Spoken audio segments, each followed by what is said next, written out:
we watched Promare. Now, it's important to me that I explain to you before we really begin that I like this movie. In fact, I've seen it many times. When I saw it in theaters, the moment Gallo says, "We're a rescue team," I pretty much could have left the theater and just gone about my day, knowing that I had walked out of a 10 out of 10 movie, because I already loved the movie. I didn't need to see the rest of it. I knew it was great. No need to get any further into it. I had won. I'm good to go. I will say that it's far from perfect. In a lot of ways, if you don't like Trigger product, which is, in this case, more of Gurren Lagann and Kill la Kill, you might not like this at all. It's definitely different. It's got a lot of stuff going on, and there are reasons to not be as into it. I would understand if somebody said, "Oh, I just didn't care for it." But it is well animated. It's interesting. It's got something crazy going on almost all the time. And as somebody who watched it dubbed, I think the voices are fantastic. It's actually the only way I've not seen it is to watch it in the original language. I don't really think it's necessary. Uh, you'll never catch me pretending it's the only way to experience something. So, move on. Anyways, Hiroyuki Imaishi is the director. He's got a lot of great credits, working right alongside Kazuki Namashima, and he is a fantastic writer.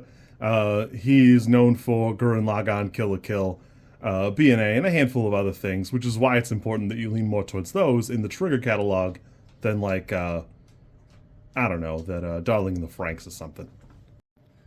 It's worth noting that Hiroyuki Sawano does the soundtrack.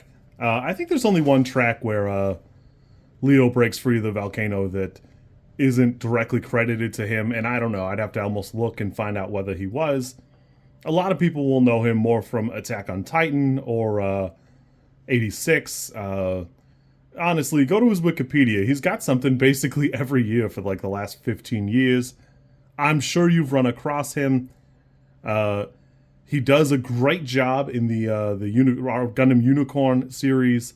There's just a lot of stuff here that, honestly, he's touched a ton of the products we've gotten as anime and that type of thing that it's worth having a look-see.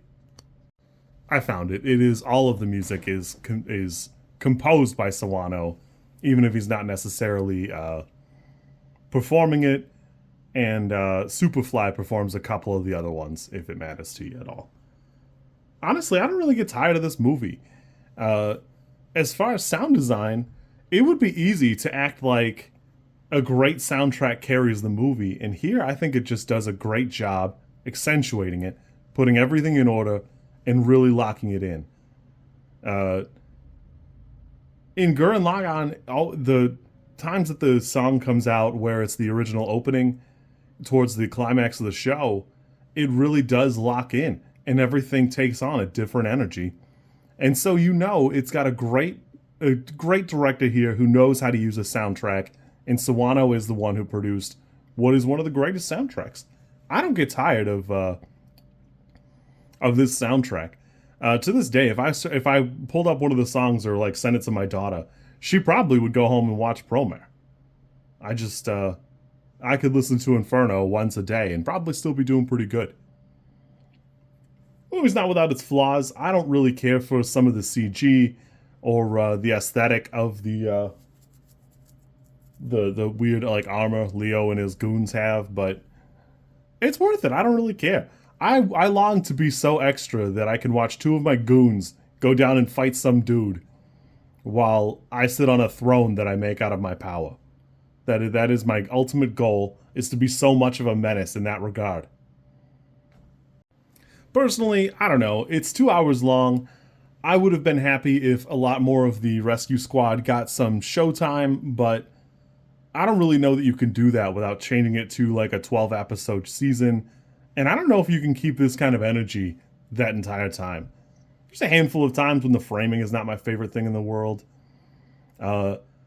I think that Vulcan is a funny character, but he's just not Gamagori. And There's an element of that it's probably because the movie's only 2 hours long. It's hard for him to be gamma gory in that regard. Overall, I love this movie. I think this is a 10. I really don't get tired of it. Start to finish, you could have a sequel to Promare. It really wouldn't be the same kind of thing, but I probably would have watched. I wouldn't have cared.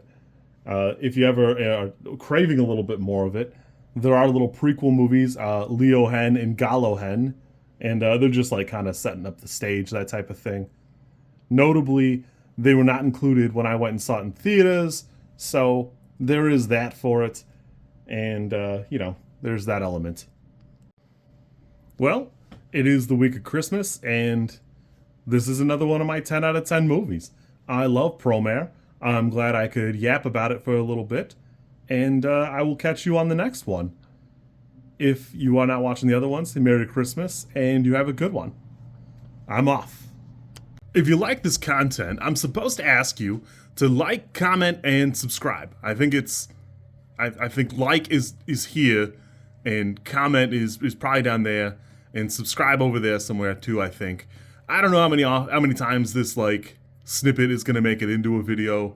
Everybody says you should do it this way, and I always thought it was just like an annoying thing other YouTubers did. And as you know, I am bad at editing, so if you like it, great, I'm happy for you. If you don't like it, I'm sorry.